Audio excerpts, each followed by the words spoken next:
who are here and those of you who may join us after we've started for attending this Q4 2025 refresher training. We're getting towards the end of the year here, the end of the line. The final council meetings are coming up. We've mostly cut off purchasing for the rest of the year so we can get all of our outstanding invoices paid off. And we wanted to take this as an opportunity to provide a refresher on several different topics, including introducing the informal template for RFPs and RFQs, some revisions to the briefing memo, document naming protocols, funding source terminology, and consistency. And thank you to Norma from OBM for assisting us.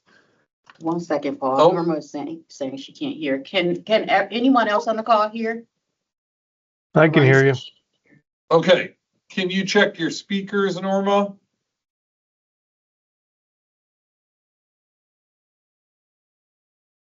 All right. So as long as some folks can hear me, okay.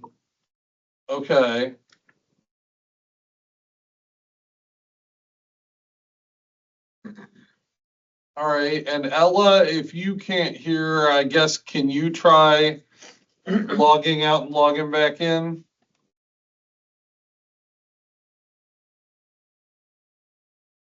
We'll pause for a second here.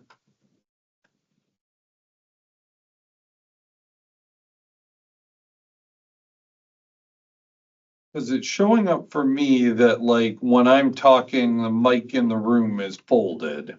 Yeah, and some people can't hear, so. Okay. Technical difficulties, folks. We'll be right back at it.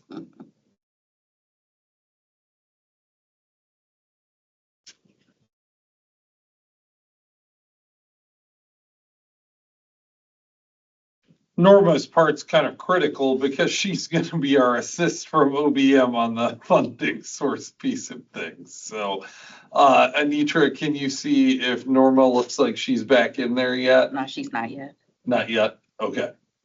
All right. Well, I don't want to keep everybody waiting, and that part's going to come later in the meeting. So the last thing we're going to cover is language for exemptions in the briefing memo, required language that has been a topic of some questions from county council in the recent past when they ask their advanced questions on the Board of Control agendas. So I'm going to hand it over to Cheryl to talk about some basics of the briefing memo. The briefing memo is the most important thing in terms of putting items on an agenda when Charlene and Cheryl are reviewing them for either county council or Board of Control. So Cheryl, go ahead and take it away. Good afternoon. My name is Cheryl Kinsick, for those of you who do not know me. Thanks for taking the time to be available. For those of you who process items currently with the Board of Control and County Council, I want to thank you for your continued efforts in getting us the information that we need to get the agenda out on time. So I just wanted to really tell you that you guys do a great job in getting that stuff over to us. So basically on the briefing memo, we're going to go over the templates, completing the form, consistency between contract dates and history and effective dates. And here is where you find the most recent up-to-date briefing memos. They're on the intranet. So if Anitra can click the Here you go. Sorry, that was okay. We were closing the door. Okay. Okay, so can you click the link, please? Yep, absolutely. And this should open my browser window. All right, but because the presentation is in PowerPoint, I have to close that screen. I'm just going to go ahead and go to the screenshot. Yep. So when you go to the intranet, you'll find a list of the templates, and in parentheses, you will see that there are dates, and we'll wait till the screen comes back up. Right. Okay. And the dates indicate when the item has been updated on the intranet. And in the list of templates, you'll notice that we have also instructions for the purchase related transactions. So that's something that is your place that you're going to go if you have any questions, or you can go to this PowerPoint to refer to those different areas. And while you're moving on to the next one, I just got a 404 error that one's not available right now. Let me try the Word document version of it. This is the briefing memo with instructions in it. So you can see, Cheryl, do you want to explain what parts would be the instructions here? Yes, all the text in blue are the instructions. It tells you what you need to fill out, and we'll cover that more in this presentation. But that is your source of what we want you to provide to us. Okay. So on the I'm going to go back to the PowerPoint.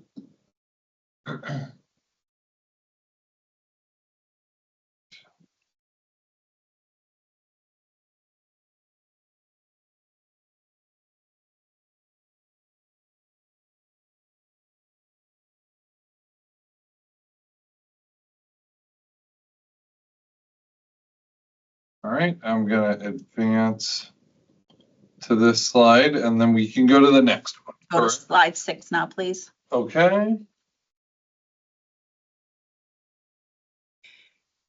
So All right, I'm on. Thank you. contracts, you're not going to create anything in All right, OnBase. thanks. Bye. When the OPD buyer approves your item, it's automatically going to export to OnBase, and the OnBase title is going to be based on your Q&A responses in contract management. So Charlene will go more in detail on the title for your items later on in this presentation. For purchase orders, you do need to create a BOC council approval request form in OnBase. To get your purchase order documents over into OnBase into the OPD documents review queue. And in the presentation, there's a screenshot of kind of like telling you how to name your document title, your department name, a short abbreviation of like the vendor's name, time period, and service. Do not make it a real long description because we have to add the meeting date to the title. So kind of keep it short and sweet, but enough for you to be able to search for your item or enough for us to be able to search for your item. When you're submitting an amendment to an existing contract, there's tables in the briefing memo. So when you're submitting a contract amendment, you're only going to fill the table at the top of the briefing memo, starting with the original approval of that contract that you're amending, plus you're going to list any subsequent amendments. So you're going to start off with the O, which is the very first time that contract was approved that you're amending, not the very original. Say you had one a few years ago and that ended and now you had started a new one and you amended a couple of times. You're going to use that one to go forward. And then line A1 is your amendment 1 and A2 is your next amendment if there's multiple amendments. We like them in that order. So in this one, this would be an example for something that's in the process of a second amendment, right? Correct. Okay, thanks. As you see on line A2, it gives you all the details, and in the BOC approval date column and the approval number we have pending there, or you can leave it blank, whatever. The other ones you need to give the date of BOC approval or council approval and the approval number. Council approval number is the date that the legislation journal date at the bottom. That's the council approval date is the journal date. Okay. When you're submitting a brand new contract or purchase order, the first line in the table at the top will be the information for the item you are processing. Now, if we had a prior contract, as you can see in this screenshot, we had a contract with U.S. Department of Agriculture, and the contract number was 3811. And it was for January 1st, 2024 through December 31st, 2024. It was approved in November of 2023 by the Board of Control, and the approval number is there. So now you're coming back and you're bringing a brand new contract with this vendor for the exact same services. Then you provide history, which is the bottom table, and the top table is the information for the new contract.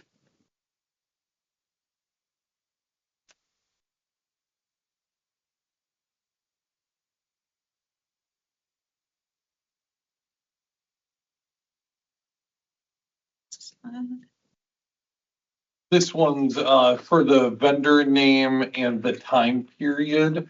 I think this is one of the ones that we adjusted the bullet points on. So if you want to look at the screen there. Okay, so, but the first thing I want to say, if you're submitting a brand new contract and we never had a prior contract with the vendor, you only fill out the table at the top and not the bottom. There was a page missing. Okay. Okay, so when you're filling out the briefing memo and your checklist and anything that you need to give to us, the vendor's name needs to match. So the vendor's name on the contract, the briefing memo, your checklist, they all need to be consistent with one another, and they should be the vendor's official name, not any abbreviations, because their name is not, for example, BAC Belmont Pines. It might be Behavioral Center, something else. So you make sure you're giving us the exact name of the vendor. When there's a time period associated with the contract or the purchase order, you need to give us that information in the time period field. Just don't put 2025 or 2026. We need actual dates, and we'll go through some suggestions on that. That's especially important. We've seen it more with purchase orders where there's like a license or a subscription period associated. You might think that a purchase order doesn't really have a time period, but if there is a time period indexed to the purchase you're making, we need that information for when Cheryl or Charlene are putting that item together for an agenda. I'll go to the next slide. Okay. So for original contracts or agreement, you're going to enter the entire length of the contract or agreement. For amendments, you're going to put the original start date with the new end date in the table. And then for the amendment line, you're going to put, like I said, the original start date and the new end date. County council likes to see actual dates, the full time period when you're filling out the chart, especially for amendments. They don't want you just to put the extended date. They want you to put the whole time period.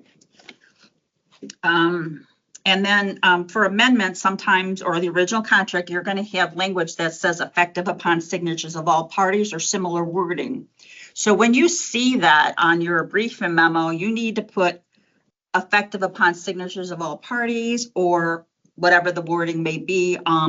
There may be like project completion, or you'll have some that'll say effective upon signatures for a period of 1 year. You're going to put exactly what's in the contract. And it's rare that we'll ever have a contract that is executed later by the county executive versus the vendor. So if the vendor should happen to sign after the county executive, that's going to be your effective date of contract. So when you come back and amend the contract, you're going to use the last date of signature between the executive or the vendor. The law department, they approve as to legal form and correctness. That is not, they're not the legal authority to enter into contracts for the county. So you're, like I said, you're going to either use the executive date or the vendor, if they sign later, you're going to use that date in the date field column. And I'm going to say, before we jump off this slide, this middle part has been the source of a lot of confusion, especially in the past several months. If it was a contract that was effective upon signature, it's your job as the purchasing folks from the department to identify when it was effective when you're doing an amendment. There shouldn't be any disagreement about the effective date by the time an amendment gets to purchasing. And that creates a lot of extra work for our purchasing agents and for Cheryl and Charlene as they're putting something on an agenda. There were examples where like we had a different effective date in the contract, on the briefing memo, and on the checklist.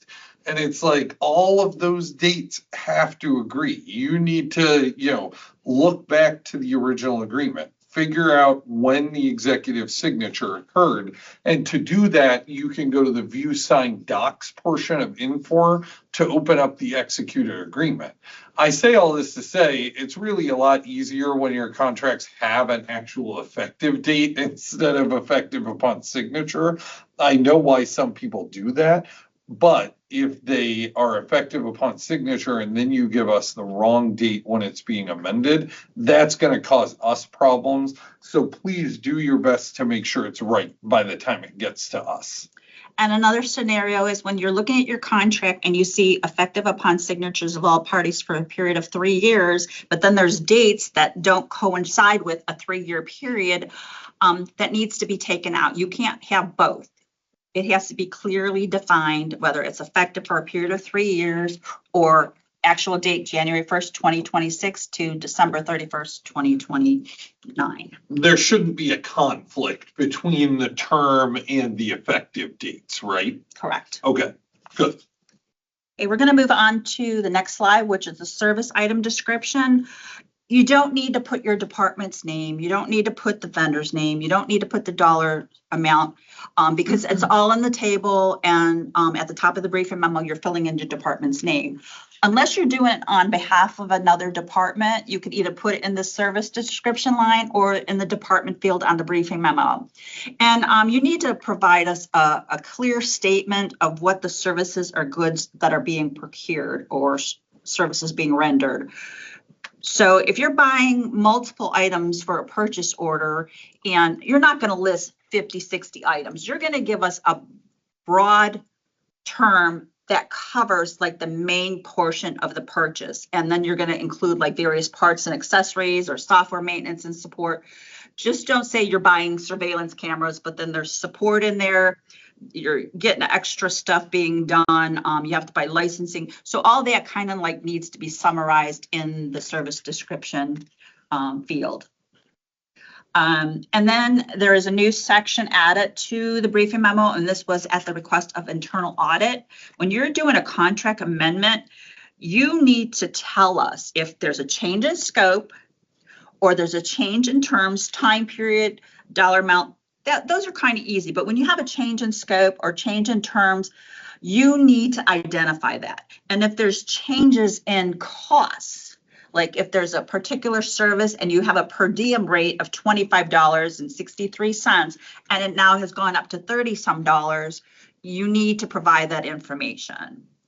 So that's something the county council likes to see, and internal audit likes to see that spelled out somewhere in the record.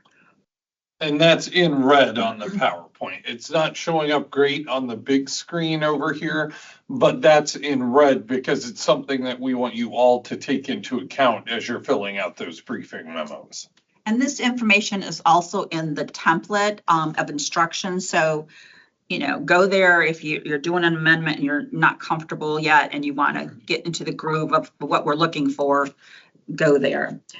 Okay, and this was at the request of the fiscal office. If this is a new service or purchase, there's a box on the briefing memo you need to check. So if you never had this before, you check new service. If you're submitting a new purchase order and you're replacing or it's an existing service, do not check new service. You need a check that it's an existing or replacement of an existing purchase or service.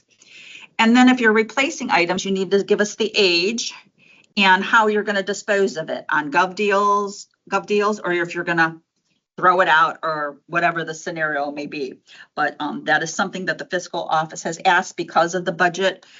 They like to know, you know, that if we're getting into some new territory, do we have the funds for it, basically? Okay, project goals, outcomes, or purpose. You need to tell us what's the intended purpose. Don't just say you're procuring, say 10 typewriters or 10 computers, whatever the situation may be.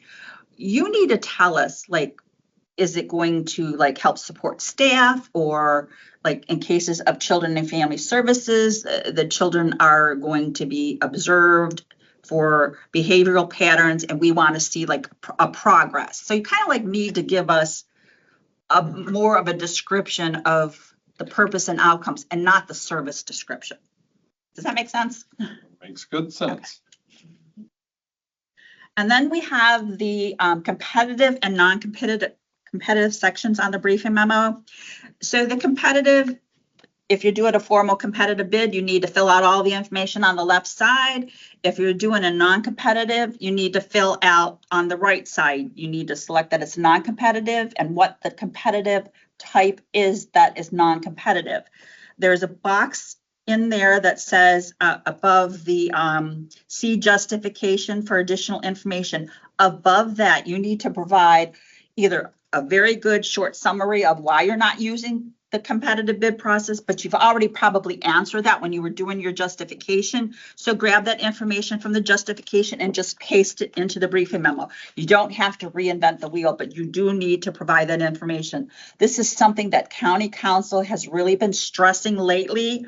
They want to know if you're not competitively bidding this, they want to know why. So you do need to provide that because that has been in some of their Q&A questions and they're looking for the justification. That is not something we attach to council questions and answers. So we need to give them enough meat and potatoes of why.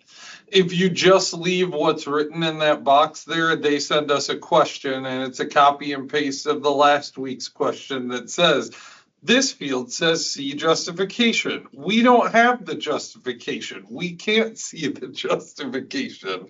So please, even if it seems repetitive, do that so we stop getting that question. Right. If we get the question, then we got to send it to you. Yes. And then you got to take time to look up your information and provide that to us. We're not going to dig it out for you because we have, too many questions going back and forth to a lot of people. So be mindful of that. The funding source, we're going to cover that in greater detail later in this presentation. And then if the service is provided prior to BOC or County Council approval, you need to provide a late reason and complete the timeline.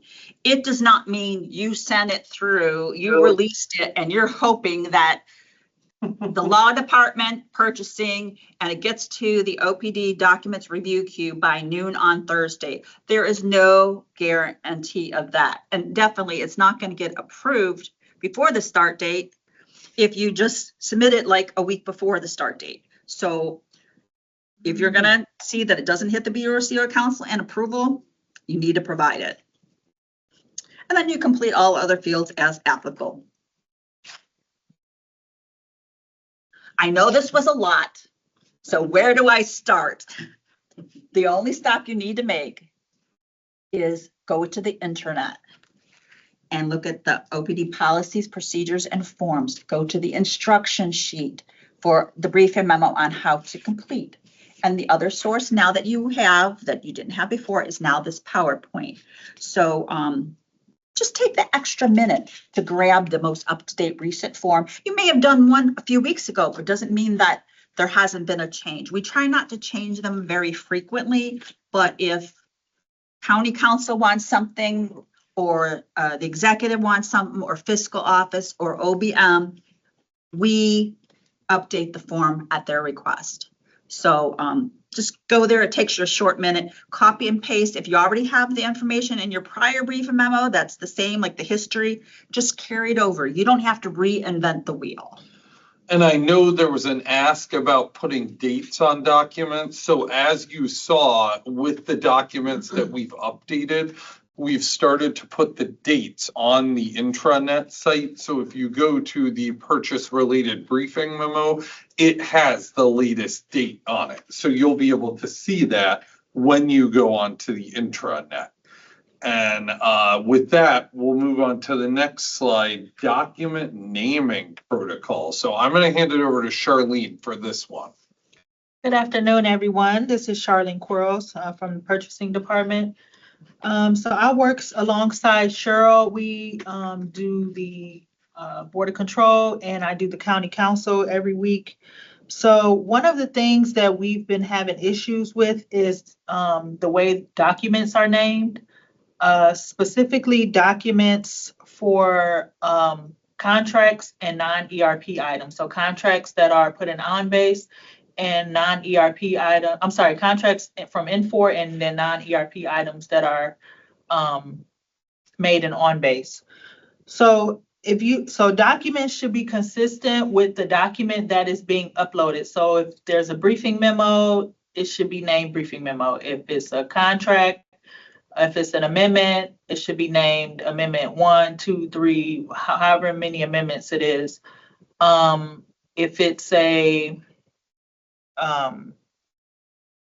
what's we got? Whatever the document name is, that's what you guys should be typing into OnBase for non-ERP items. And they should be named according to the document type. Please refrain from naming multiple documents the same name and delete duplicate copies that are uploaded. So I have a couple of examples here for do's and don'ts. So if you see for the do's. On the left side here. Sorry. If you close the Yep. chat window, they might be able to see better. That shows up automatically Oh, on the Teams thing. Okay. Sorry, go ahead, Charlene. Okay. So this would be an example of a perfect example of what to do when you're uploading documents to OnBase for non-ERP items. The other column, the don'ts, where there's highlighted, where there's multiple supporting documents, but 4 of the 6 documents are not named. So then I have to go in and open up each one that may or may not pertain to the work that I'm doing at the moment for the caption. And then I have to go in and rename it and name everything what it is. So if you could just be mindful, and when you're submitting documents, to please name what is being uploaded. You can check the documents by hitting the cross references button in the Documents tab. So if you go to the Documents tab in OnBase and then hit the Cross References button. That's up here on the top right-hand side, this little guy right there. Yes, it'll come up in OnBase and you'll be able to pull these up and see what is named and what isn't. It'll look like this on the right-hand side of your OnBase panel. When you hit cross references, it'll pull up this list of documents and you can scroll down to see additional ones. Okay. I don't believe that I've ever had the ability to delete documents once uploaded. I don't think you can delete them once they're uploaded, but when they're still in your queue, you can rename them and delete them out of the queue. But once you send them through what do you call it? Send them through Your approver. Yeah. Once you send them to the approval, then we will have to send it back to you as a return to creator in order for you to fix that. So the other thing is, some of them, like when you hit submit at the bottom and send it through at the top, I forget what the buttons are because I don't have a screenshot in front of me. If you notice that you uploaded something and you shouldn't have, just re-index to say disregard or something. Don't just leave it there, because sometimes the departments will replace the briefing memo 2 and 3 times. We don't know what the last one is, so we have to kind of like open them up and compare them to see. So just rename it then to say disregard. And June, we can follow up and ask the OnBase team from IT if you have the ability to delete a document before it's finalized in OnBase. I know that once it hits our queue and the documents become final, we don't even have the ability to delete it. We have to ask IT for help. But prior to that, I think you should have the ability to remove an item if it's not one that you intend to have move forward in OnBase. And it's important to note that if you're working in contract management, you can delete items or overwrite items at any time. So you don't have 3 copies of the briefing memo in there like Cheryl just referenced, because the only stuff that imports over to OnBase are the documents that are on the contract at the time a purchasing agent on my team approves it, and then it creates the OnBase form. So it's critical to make sure as you're naming those items in Infor, that's what drives this OnBase cross-references tab that Charlene's talking about. You gotta have the documents named in a way that we can easily navigate them. It's real easy maybe when there's just one action, but Charlene, if you're on Amendment 4, how fun is it to try and find the right document? Not at all. Not at all. Okay. Anything else on this slide?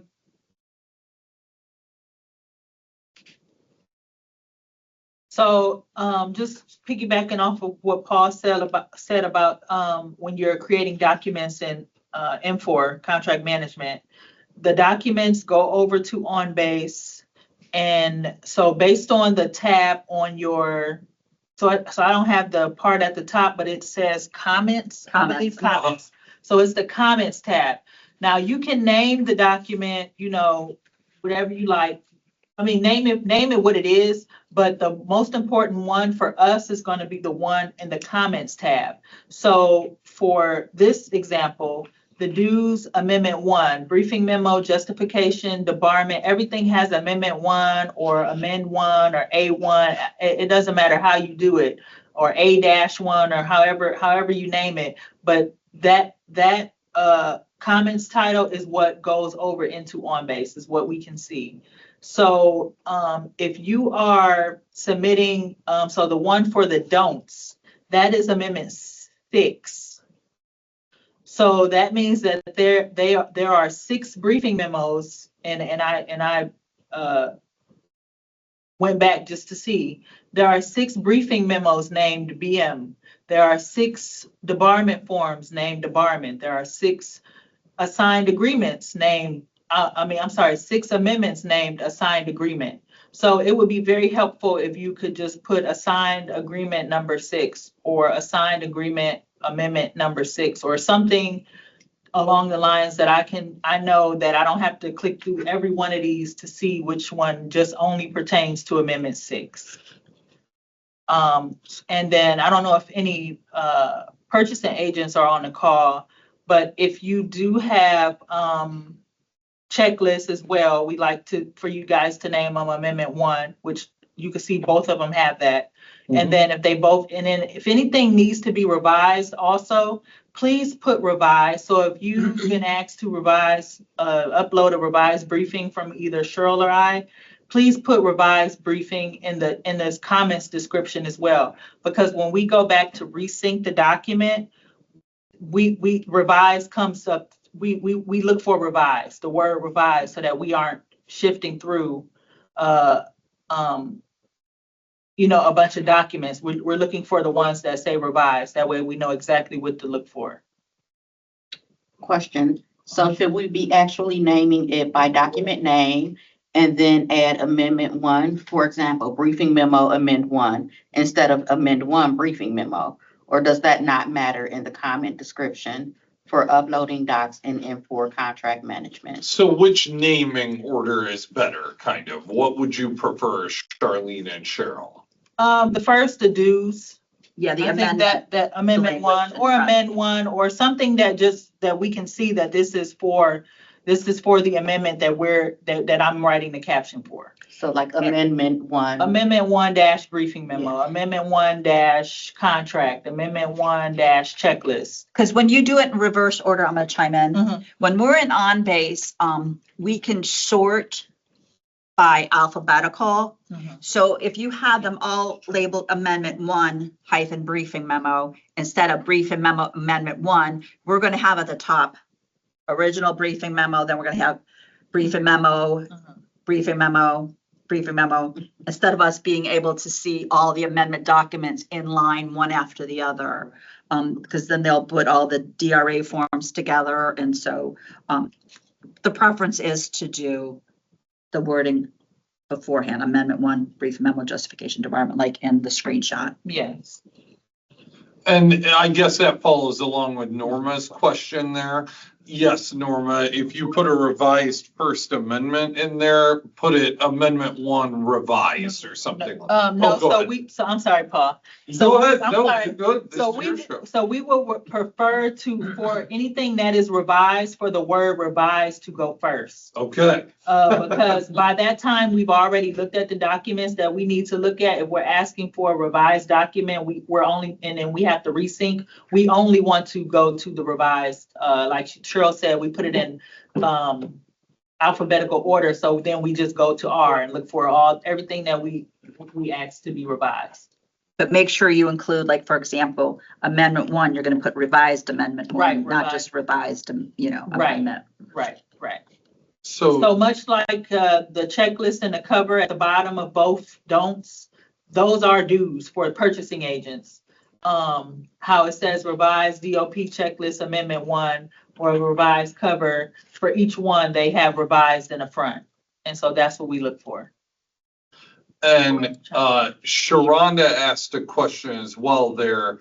So if they have a revised document, they shouldn't be replacing the document. I say if it's in Infor, you should replace the document to reduce confusion. Yes. Is that accurate? Correct. So you should be deleting the old document. You don't even have to delete the entire comment. You can delete the document. If you click on it, double click on it, you can just delete the document out of there, add the new document, and then put revised in the comment title in the front. Save it, and then you'll see that it'll save as revised amendment 1 briefing memo. But we do want you to delete out the old document. Yes. Okay, And good for the next slide. real quick though, and the more important of this too is, yeah, the documents go in as you're uploading them into Contract Manager, but when, how would I want to say this? It's confusing, especially when you're doing copy contracts. Some people will put in their new contract amendment documents at the top, and this is before the naming protocol.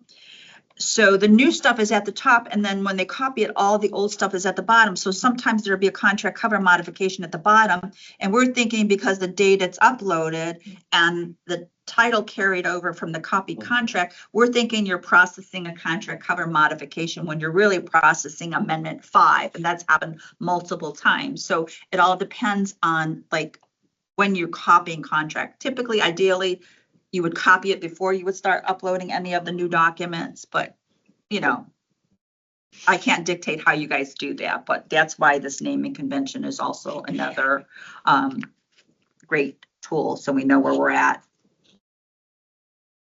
Okay, good for the next slide. Does anyone have any further questions about the document naming protocol? That was a hot topic. Feel free to put questions in the chat, or if you want to come off mute to ask. Good. Okay. So I am going to handle this next couple of slides about the informal solicitation template. So this is something that we've been working for a while on, and I want to give thanks to Anitra as well as Heather and Zach in law for their help with revising the template from formal to informal to make sure that we've captured everything that needs to be done as part of an informal process, while at the same time making it as streamlined and easy as possible for you as departments. So this is arising from the Chapter 501 threshold changes that happened in the spring. So now that the informal threshold is higher, instead of just doing informal bids, more departments are looking to explore the RFP or RFQ process, which is scored in a more complex fashion than when you're just looking at price for an informal bid. So we base the template on our formal documents, but we've tried to reduce the complexity some while still giving you the ability, if it's, you know, a low dollar amount but a complex service, to keep or add or delete fields as you see fit so that you can come up with a good scoring mechanism. For informals, you still need to be doing insurance requirements as part of the solicitation so that vendors know when they're putting their proposal together what the insurance requirements are going to be. And you need to request those in Matrix just like you do with formal solicitations. Pre-proposal meetings don't have to occur for informals, but again, if it's something that's, you know, a big complex service or something new, it might be helpful to have a pre-proposal or pre-bid meeting. We'll leave that up to your discretion. You can modify or delete certain content if it, you know, meets your needs. If this is something that you think you're going to buy an off-the-shelf solution and you don't need a vendor to describe their, you know, transition plan from going from one old software to a new software, you can make it as simple or as complex as you need to. We're working on getting a fillable form available where you can edit certain fields and then lock it to have vendors submit a response on that same form. That's still in progress though. Right now, we're just doing it as a Word document. Same as for formals, you have to clearly identify your scoring criteria in the solicitation document, and that includes establishing a score for each section. You're free to weight those scores however you'd like. So maybe the service description or the vendor's experience is more important to you than price. You can weight that scoring accordingly, just like you do with formal solicitations. Along those same lines, your scoring process should look like how you handle scoring for formals. You should put a review panel together, get scores from multiple people, and then have a meeting to norm those scores between the multiple scorers so that you have a final group score that the award will be based on. You aren't required to do a proposal opening. You aren't required to send out notices of intent to award or to include a performance bond, though you may want to include a performance bond if this is like a complex solicitation that you feel like the county is at risk of a financial loss if a vendor fails to perform. My advice is that you verify that with law as part of your matrix request. So an example could be where it's a multi-phase project and you're being asked by the vendor to pay at different points during the development of a service or project. If it's $200,000 and you have to pay $20,000 a month, and you get to month 8 and you've laid out $160,000, but then the project doesn't go live, that would be a scenario where a performance bond would be helpful in recouping those funds. So that's kind of between you and law to decide, do I need a performance bond here, or is it not something where I need it? If you don't get 3 responses to your solicitation, you have to do a second effort. So we're encouraging you, as we always do, to reach out to as many vendors as possible so that you have a good chance of getting multiple responses and you don't have to do the second effort. From a purchasing perspective, I always want to see as many responses as possible because that gives us a good indicator of whether the pricing and the services themselves are competitive. If you're only dealing with one bidder, how do we know that it's competitive even if you've done a second effort? You are required to search all registered SBE, MBE, and WBE vendors through the DEI portal and notify them of this solicitation. If you're having trouble finding vendors, you can notify DEI that, hey, I searched for this but couldn't find anybody who's registered. Just make sure you give them adequate notice so they have time to respond. And again, that's not to give preference to any of these vendors. That's to make sure that if they've gone through the effort to register with that team, even if they're not in our portal, or even if you're using a different code than what they're registered as in our portal, that they get notice of the solicitation. So I'm going to advance the slide here, but then stop sharing and pull up the briefing or the intranet and show you where the new template is and hopefully get it to load on here as well. So give me 1 second to share my screen again. Okay, so similar to what we talked about with the briefing memos, you'll notice that we've got the dates on those documents here. Here is a, hold on a second. Let me refresh this. All right, so you see informal RFP template 10/21/15 on the intranet. So we've got it labeled with the date that we finalized that template. and it's going to open in a Word document format. And I'll go through this real quick just to kind of show you. You'll recognize the formatting from the formal solicitation, but note that it says informal request for proposal. So you'll put your name down as a contact, and because this does not come through purchasing, it doesn't have to be submitted, the typical way to our office, because you might choose to accept proposals at your office or via email or in the supplier portal. We've given you guidance here in red about what you might want to include in these fields. But again, maybe some of this stuff is more complex than what you want to include and you want to simplify it. That's fine. We're not telling you you have to include all this information. We just tried to provide as much suggested detail as possible to help guide you in creating this document.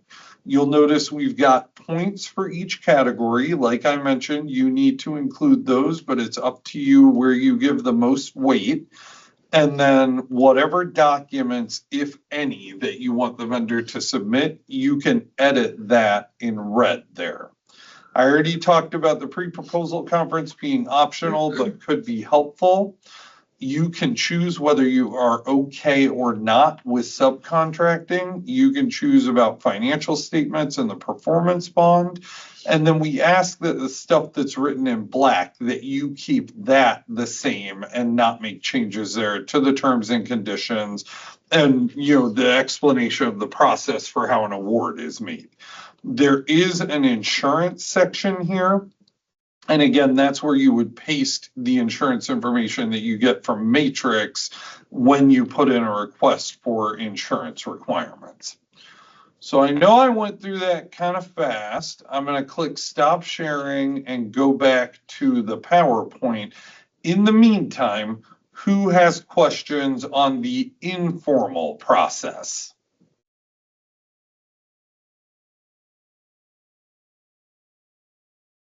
I don't see anything in the chat yet. So we uploaded the informal RFP because that seemed to be what was in the highest level of demand at this time. We're still working with law on the request for qualifications. Those are used occasionally, but we see RFPs and RFBs being used more frequently. It's going to look similar to how the RFP looks, but we're working with law on that template as we speak. All right. If there's nothing else, I'm going to hand it back to Cheryl and Norma to assist with this funding source discussion. Okay, this is Cheryl again, and I have Norma in the background in case you have any questions about the funding source or what we've provided in the screen. Jamila said she can't hear anything. Is anybody else having trouble hearing, or is it just you, Jamila? Okay. If other people can still hear, I would say maybe log off and then log back in, Jamila. And Christian, if it says 2015, I'll have IT update that because it should be 2025. So I'll make sure that gets updated. Thank you. All right, go ahead, Cheryl. Okay, so the funding source needs to be consistent on all the documents, the briefing memo and justification, the entire accounting string, including the activity code, if applicable. It needs to be on the checklist, and then the master contract covers if you do master contracts. Otherwise, the OPD buyer does your contract cover for you. So they create the cover off the information on the checklist. So your funding source that's there needs to be consistent with what you've given us on the briefing memo and justification. And you must use the full name of the funding source, not acronyms or abbreviations. Funding source is where the funds are actually coming from, not the project name. So in the next screen,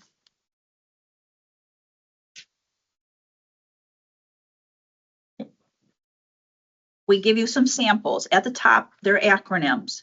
HHS levy funds, R&B funds, HUD-COC. So below that is the funding source. We have Human Services Levy Fund, Road and Bridge Funds, Housing and Urban Development Continuum of Care. We do see a lot the acronyms, and we've been really trying to push that lately because we're having to go back to you to get the information, and then you in turn have to go back to your fiscal officer or OBM in that case as well.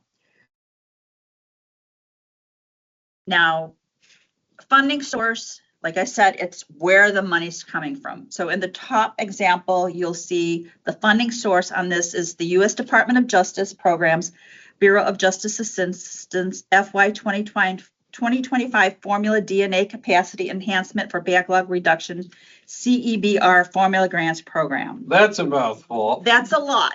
But while the name of the grant is not necessary for the funding source, it does provide additional details. So the name of the grant is the FY 25 Formula DNA Capacity Enhancement for Backlog Reduction, CEBR Formula Grants Program. So if you feel it's necessary for your department to be able to identify like your purchase or your contract, because we get tons of U.S. Department of Justice programs, BOJ funding, I'm just going to use the acronym while I'm speaking instead of saying the whole mouthful. You may want to give us the full thing and we will put it on the agenda for you. And that would also be kind of like helpful for council probably as well. So we'll let you decide that, but the funding source, we need to have the official name of where the money is actually coming from. And then when you're filling out your project scope description on the grant briefing memo, you need to give us the name of the grant. Just don't abbreviate it and give us the full name. You don't have to keep repeating the full name over and over and over in your description because sometimes it's in different areas. Just give it to us one time. And the preference would be at the top part of the briefing memo where it says description of grant, give the name of the grant there. In the funding source column, right? Well, the funding source is at the bottom. There's a separate box for that. Yes. Next slide. So now we have other funding source examples, and this has been ongoing. We have capital improvements. So there's capital improvements approved by county council. So those are called the capital improvement plan. So for the funding source, you're going to use capital improvement plan. That's it, because then that tells county council members, board of control member, that project has already been approved to move forward. Capital improvement not approved as part of the capital improvement plan. You're going to use capital project general fund. That tells the board members that it was not part of your plan initially. It may have been in your budget. It's in your general fund, and naturally general funds you can use as you see fit for your various projects or purchases. So they kind of like want to know that. So when in doubt, check your funding source with your fiscal team or OBM. And when you're giving funding sources, if there's multiple funding sources, you need to give us the percentage of whose budget the money's coming from. Don't just put two names and expect us to assume that it's 50-50. Because it could be, 25, 75 on grants. And then we have the HHS funds where some of them are reimbursement. And so we need to know those details. And then on grants, if there's a cash match or in kind of any kind, that needs to be in your description and in your funding source field. Because again, we need to know where the money's coming from.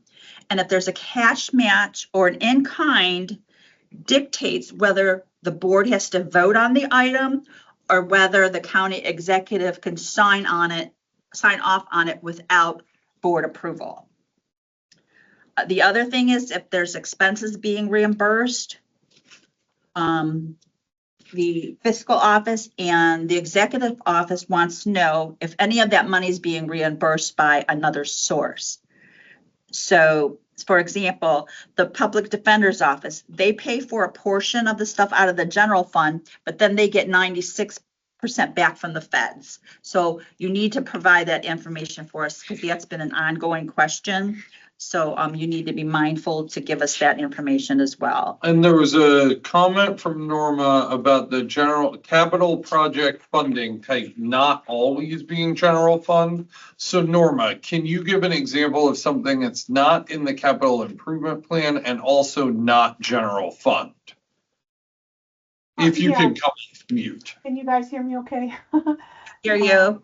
Yeah, great. So all I'm just want to make sure that everyone knows, not all of your capital improvements that are not part of the capital improvement project are going to be general funded. So something might be, I'll just use a general example. HHS might be buying something to do with 1801, their new building. So that would be capital project Health and Human Services levy. Other departments might get grants that allow them to make capital purchases. So then it would be a capital project and the grant name. I just want to make sure everybody knows, don't automatically assume it's a general fund in those situations. Okay. I haven't seen that scenario, so it's good that you brought that up. And that's all we've got for today. I'm going to open it up for other questions. If there's any questions from anybody who's either here or on the computer. Hey, Cheryl, Yes. did you want to mention about? Do you want to mention it? You're on the mic. I can. Cheryl's going to. So Charlene just brought up a good thing. Kind of like when I was talking about how you need to give us the full accounting string and if there's an activity code and all that, that needs to be in your spend plan on your checklist. So that's why we said your brief memo, your checklist, your justification, the lines, they all have to match the spend plan. And the spend plan, you start with the first date of the approval of the contract. So if you have an actual start date, you're going to put, for example, for a brand new contract, you're going to put January 1st, 2025 through December 31st of 2025. The next line would be, say it's a 2-year contract. You're going to put January 1st, 2026 through December 31st, 2026. But if there's an effective upon signatures of all parties, you're going to put that in your spend plan on your first line and say the contract's for 3 years. You're going to effective date to the end of the current year. Then the next year, you're going to give the full year of dates, say it's a 3-year. And then the next year, and then the final year, you're going to put the first year of the new year, the first day of the new year, and then you're going to put effective end date. Mhm. So this way, because we don't have a definitive end date when you're doing your spend plan. So That was a mouthful. Does everybody understand that? Like when you're filling out the spend plan and that date's indeterminate, it has to start with effective date, end with the end of a calendar year, and then on the ending year, it starts January 1 and ends with X number of years from effective date. and we are working on, hopefully sometime in Q1, we're going to have new checklists out there that with like a template out there that has the language in there like we have for the briefing memo. It's going to tell you in the spend plan examples of when to use effective date or end of project completion. And then we're in the process of working on a contract cover sample also, so you can see how the Department of Purchasing puts together the contract number based on the spend plan and how we use the effective date, the project completion, and the various details and the activity and all that. The activity code is very important to the grants people and for like Housing and Urban Development Department of Housing and Community Development. So that activity code is very important because it identifies the budget the money's coming from. And if that's not enough, we're working on paperwork for cover mods so that instead of just doing a checklist and the DRA form, we're trying to come up with a cover mod form that gives kind of the thing that I have talked about in prior trainings, that roadmap of what is the current state and what the end state is. I want you to tell us what's in the middle. How are you taking this journey to get from the current state to the end state. So we are actively working and testing cover mod paperwork, and that will be gone over probably in either the Q1 or Q2 training. Does anybody have any questions on briefing memo again? on Loan the briefing loan memo. briefing memo? Lorraine asked if that'll be updated. That Um, one's probably been at the bottom of our list. I Yeah. would say because it's less frequent, Lorraine, so maybe we'll put it on the list. And so just continue to use what's out there, especially when you're submitting a brand new loan after you've done part one and you're on part two, because it has in the, not in the briefing memo, I don't recall, I can't remember, or if it's in the checklist, but it has specifically identified for each type of loan what exhibits you need to provide and how to upload them into the system. And I'll tell you briefly why on loans, it's very critical. We used to have, back in the day when we started processing loans, they used to PDF the whole document into one PDF, and they would be like 300 pages long. And they forgot to put a piece or a part, like the cognovic note or the guarantor's signature pages, they would forget to input that in there.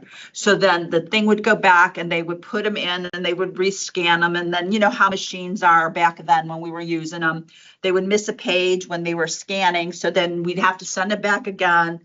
And then they would reinvent the PDF. So it tells you how to upload them into the system. And county council likes to know like how many jobs are created. And I forget what else is on that because I don't do loans anymore. It's been a long time, but occasionally I'll see them because they're only passing through me to send for signature, and I'll skim through and make sure all the exhibits are there that the buyer had checked them. So Chris Ferroni had kind of like put out a rough draft of a loan document, but like Paul said, you know, that's not one of our priorities. And the old one is still working, the briefing memo. So I know it's a lot to fill out, but some of the information is very critical in there. Laura, we'll talk about it. I hesitate to say yes, January, just because of the other stuff that I mentioned that we're working on, but we will put that on our list. Okay? Any other questions? Any other like grab bag questions, even if it's about stuff that we didn't go over today?